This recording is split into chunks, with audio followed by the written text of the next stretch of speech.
नमस्ते प्यारे छात्रों। मैं आपका अध्यापक सूर्यवंशी जी मौलाना आज़ाद महाविद्यालय रोजाबाग औरंगाबाद। छात्रों, हम पिछले 3 वीडियो में कवि परिचय, काव्य पाठ की पार्श्वभूमि, एक सेतु में, अमंगल छाया, इन 2 सर्गों का अध्ययन किया है। बच्चों, फिर से मैं आपके सामने हूँ धर्मवीर भारती जी की महान कृति कनुप्रिया से एक और कविता लेकर। एक प्रश्न। कृष्ण प्रिया राधा के समस्त भाव उद्गार प्रेषित है आपने कनु के लिए। राधा को ये भली भांति ज्ञात है कि कृष्ण स्वयं में अवतरित पुरुष है, अपने आप में संपूर्ण ब्रह्मांड के स्वामी हैं और उनके अनेक रूप है। कहीं ग्वाला, कहीं मुरलीधर, द्वारका नरेश, माखन चोर, मथुरा के नरेश, तो कहीं युद्ध भूमि में अर्जुन को गीता का उपदेश देने वाले योग ऋषि। कृष्ण के कई रूप है मगर राधा का एक ही चरित्र है, रूप है, वह है कनु की प्रिया, जो राधा को बुलाने के खातिर कदम के नीचे यमुना तट के किनारे अपनी बांसुरी की मधुर धुनी में रमते हैं। कृष्ण राधा के बिना अपूर्ण है, चाहे वह मथुरा का नरेश हो या कुरुक्षेत्र का योग ऋषि। एक प्रश्न। इस सर्ग में कवि धर्मवीर भारती जी ने राधा के अचेतन मन से जो संवाद हो रहा है, राधा के मन में उठते हुए प्रश्नों को विस्तार दिया है, परंतु कनु कहीं पर भी नहीं मिलते। कनु हमें मिलते हैं तो राधा के संवादों के माध्यम से, और राधा के जो संवाद है वो कहीं ना कहीं हर एक के मन में निर्माण हुए संवाद है। इन संवादों के माध्यम से डॉक्टर भारती जी अपने विचारों को, दृष्टि को राधा के माध्यम से ये प्रश्न करते हैं। बच्चों, महाभारत का ये युद्ध सबसे भयंकर विनाशकारी माना जाता है। युद्ध के बाद किसके मन को शांति मिली? जीत पांडवों को हुई थी। जीतने के बावजूद पांडव सुखी हुए थे क्या? सिर्फ विनाश हुआ था। विनाश के अलावा इस युद्ध से हमने कुछ भी नहीं पाया था। महाभारत का युद्ध युद्धों में सर्वश्रेष्ठ माना जाता है। इस विनाश का दर्द कई पीढ़ियों तक महसूस करती रही है। बच्चों, जब यह काव्य लिखा जा रहा था उस समय भी युद्ध की ही परिस्थिति भारतवर्ष में थी। ये नई कविता है। राधा को एक अलग और आधुनिक स्त्री के रूप में कवि सोचते हैं। यहाँ राधा अपने प्रिय को प्रश्न करने की हिम्मत रखती है। राधा कृष्ण को केवल प्रेम रूप में पाना चाहती है। कृष्ण का ज्ञान रूप उसे स्वीकार नहीं है, क्योंकि राधा का मानना है कि ऐसा ज्ञान किस काम का जो मानव को विनाश की ओर ले जाता है। युद्ध से पता नहीं कौन सा इतिहास रचने के लिए हे कनु गोकुल छोड़कर चले गए। तुम क्या युग निर्माता बनना चाहते थे? तुम संसार को ज्ञान देना चाहते थे, लेकिन हे कनु तुमने मुझे जो ज्ञान दिया, जो सिखाया, वो अलग था। यहाँ राधा के मन में ऐसे कई प्रश्न उठते हैं। ऐसी कौन सी बात को हासिल करने के लिए मुझे यहाँ छोड़कर चले गए? क्या तुमने मुझे सिर्फ एक सेतु के रूप में उपयोग किया? तुमने मुझे पुल बनाकर तो नहीं रखा, जो पुल तुम्हें मनुष्य से देवत्व की ओर ले जाने वाला पुल, जिसके ऊपर से तुम चले गए। मनुष्य से देवत्व का जो फासला है उसे लांघने के लिए, यहाँ तक पहुँचने के लिए मुझे ही साधन बनाया या बनाकर काम में लाया। ये दर्द राधा के मन में है। ये राधा वो नहीं है जो कृष्ण की हर बात को स्वीकार कर ले। ये राधा वो है जो कृष्ण से लड़ती है, कृष्ण के सामने अपनी व्यथा को रखती है, प्रश्न करती है। बच्चों, एक प्रश्न इस सर्ग का प्रकट वाचन करते हैं, आप अपनी किताब में देखिए। अच्छा मेरे महान कनु, मान लो कि क्षण भर को मैं ये स्वीकार लूँ कि मेरे ये सारे तन्मयता के गहरे क्षण सिर्फ भावावेश थे, सुकोमल कल्पनाएं थी, रंगे हुए अर्थहीन आकर्षक शब्द थे। मान लो कि क्षण भर को मैं ये स्वीकार लूँ कि पाप पुण्य, धर्माधर्म, न्याय दंड, क्षमाशील वाला ये तुम्हारा युद्ध सत्य है, तो भी मैं क्या करूं कनु? मैं तो वही हूँ, तुम्हारी बावरी मित्र, जिसे सदा उतना ही ज्ञान मिला जितना तुमने उसे दिया। जितना तुमने मुझे दिया है अभी तक उसे पूरा समेट कर भी आस पास जाने कितना है तुम्हारे इतिहास का, जिसका कुछ अर्थ मुझे समझ नहीं आता। तो चलिए बच्चों, प्रस्तुत पद का भावार्थ देखते हैं।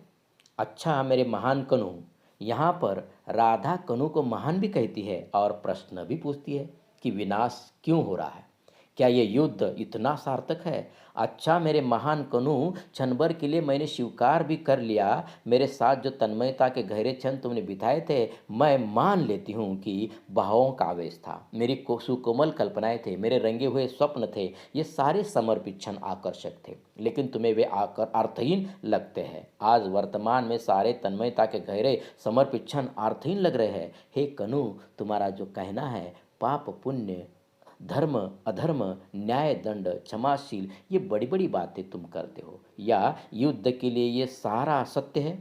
इसी सत्य के सामने मेरे सारे तन्मयता के गहरे क्षण, मेरी भावावेश कल्पनाएं अर्थहीन है क्या? तो चलो मैं ये स्वीकार भी कर लिया, तो भी राधा कहती है कि अब मैं क्या करूँ कनू, मैं तो वही हूँ तुम्हारी बावरी सखी, जिसे तुमने सदा जितना ज्ञान दिया उतना ही ज्ञान मिला। क्योंकि हे कनु, तुम मुझे जो सिखाया करते थे वह मैं मान लिया करती थी, तुमने जो ज्ञान दिया वही तो मुझे पता है। मैं क्या करूँ कनु? अब तुम मुझे पाप पुण्य, धर्म अधर्म, न्याय दंड, क्षमाशील की ये बड़ी बड़ी बातें कर रहे हो, समझा रहे हो। राधा अपने कनु से कहती है कि मुझे तो उतना ही ज्ञान मिला जितना तुमने दिया था। मिले हुए ज्ञान को पूरा समेट भी लेती हूँ और सोचती भी हूँ, तो ये जो तुम अब बता रहे हो ये क्या है? मैं कोशिश करने पर भी समझ नहीं पा रही हूँ तुम्हारे आसपास के इतिहास का बहुत सारा हिस्सा, जिसे मैं आज भी नहीं समझ पा रही हूँ। तो चलिए बच्चों, फिर से इस पद का भावार्थ देखते हैं। राधा कृष्ण से इस सर्ग में एक प्रश्न करती है। राधा अपने प्रिय कनु को महान कहते हुए प्रश्न पूछती है। मान लिया कि तुम्हारे प्रति मेरे जो तन्मयता के क्षण थे वे सिर्फ मेरी भावनाओं का आवेग था, मेरी सुकोमल कल्पनाएं थी, मेरे सारे क्षण अर्थहीन थे। मैं एक क्षण भर ये भी मान लूँ कि मेरा प्रेम अर्थहीन था और महाभारत का युद्ध जो धर्म अधर्म पाप पुण्य न्याय दंड के बीच का युद्ध था वह सत्य था। तुम उसके महानायक थे और मेरा प्रेम सिर्फ भावावेग था। तो भी कनु मैं क्या करूं? मुझे तो उतना ही ज्ञान मिला जितना तुमने दिया। तुमने तो मुझे प्रेम ही सिखाया था, पर इस युद्ध से तुम्हारे आसपास सिर्फ विनाश ही विनाश नजर आता है। तुमसे सीखे प्रेम और सख्य भाव को समेट कर भी तुम्हारे रचे इतिहास के सत्य को मैं समझने में असमर्थ हूँ। बच्चों, इससे पता चलता है कि धर्मवीर भारती महाभारत के कृष्ण से भागवत कृष्ण से ज़्यादा प्रभावित थे, क्योंकि राधा यहाँ प्रश्न उपस्थित करती है कि न मैंने जो कृष्ण देखा है वह यह नहीं है। ये कनु, तुम ज्ञानी पुरुष हो, तुम लोगों को ज्ञान देते हो जो तुमने अर्जुन को दिया। ये प्रश्न राधिका का है। राधा कहती है वैसे बातें तुमने मुझसे कभी नहीं की थी। मेरे भाव जगत में तुम सिर्फ प्रेम स्वरूप मिले थे। ये ज्ञान रूप की बातें मैंने कभी सुनी या देखी नहीं थी। तो हे कनु मैं क्या करूं? तुमने जो सिखाया था वही मुझे आता है, उतना ही मैं सीख पाई हूँ।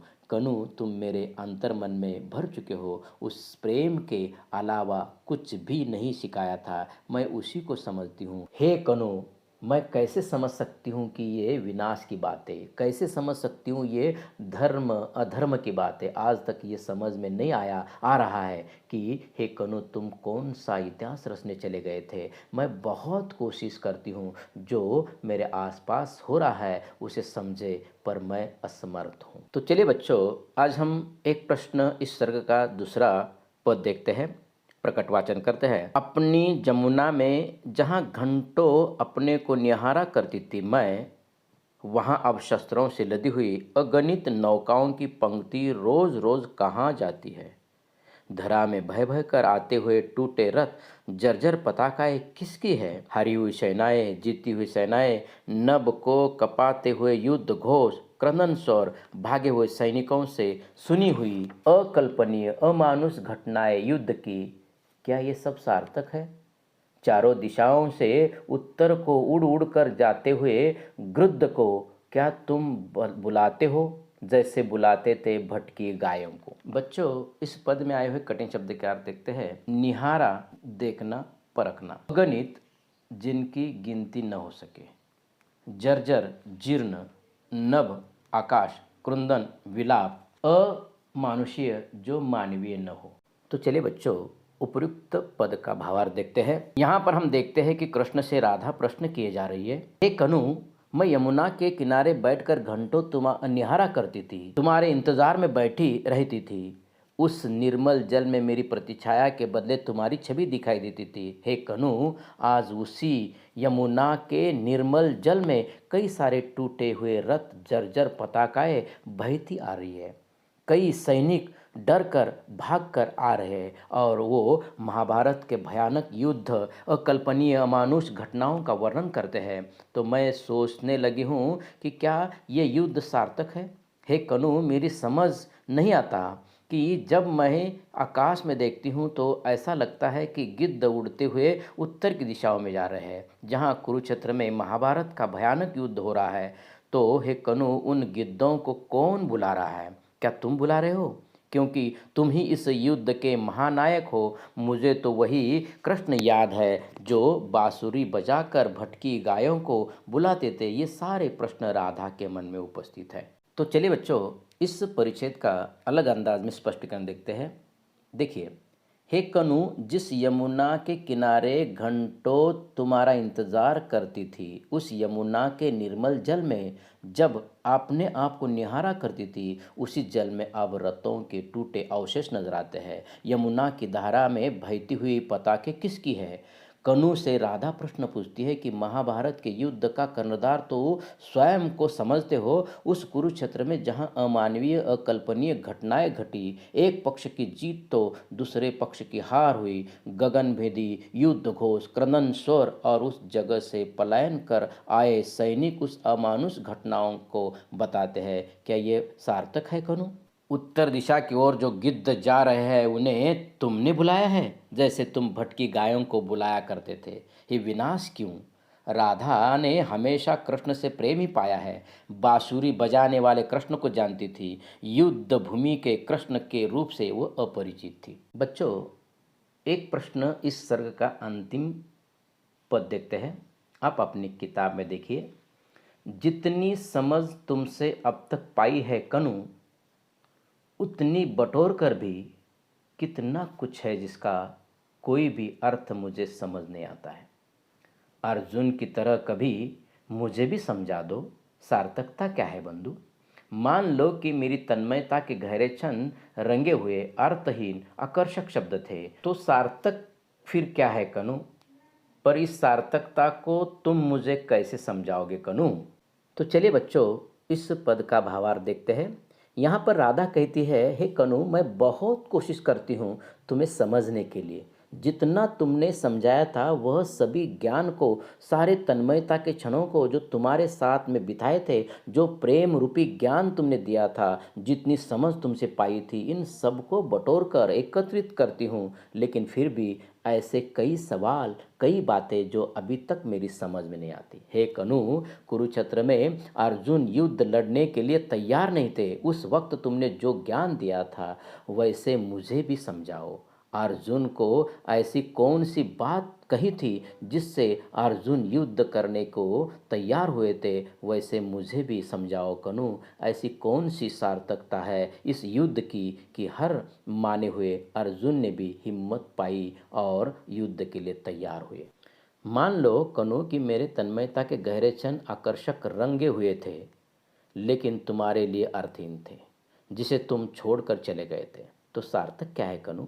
ये सार्थकता मुझे तुम कैसे समझाओगे? तुमने जो समझाया था उनमें ये सारी बातें नहीं थी। ऐसा बहुत कुछ है जिसे मैं अभी तक समझ नहीं पाई हूँ। कुरुक्षेत्र के मैदान में शस्त्र छोड़कर विलाप करने वाले अर्जुन को युद्ध का प्रयोजन समझाया, वो समझकर युद्ध के लिए तैयार हुआ। तो हे कनु, मुझे भी युद्ध की सार्थकता समझाओ, क्योंकि राधा को तो ये युद्ध निरर्थक लग रहा है। मेरे सारे तन्मयता के क्षण तुम्हें बहुत निरर्थक लग रहे हैं। बच्चों, यहाँ पर राधा कनु से कहती है कि तुम्हारे साथ बिताए क्षणों को समेटकर तुम्हें जितना समझने की कोशिश की, फिर भी ऐसा लग रहा है कि उतना काफ़ी नहीं है। ऐसा बहुत कुछ बाकी है जिसका अर्थ मैं नहीं समझ पाई हूँ। ठीक है बच्चों, यहाँ रुकते हैं। कनुप्रिया इस काव्य के चौथे सर्ग शब्द अर्थहीन को दूसरे वीडियो में देखते हैं। तब तक के लिए धन्यवाद।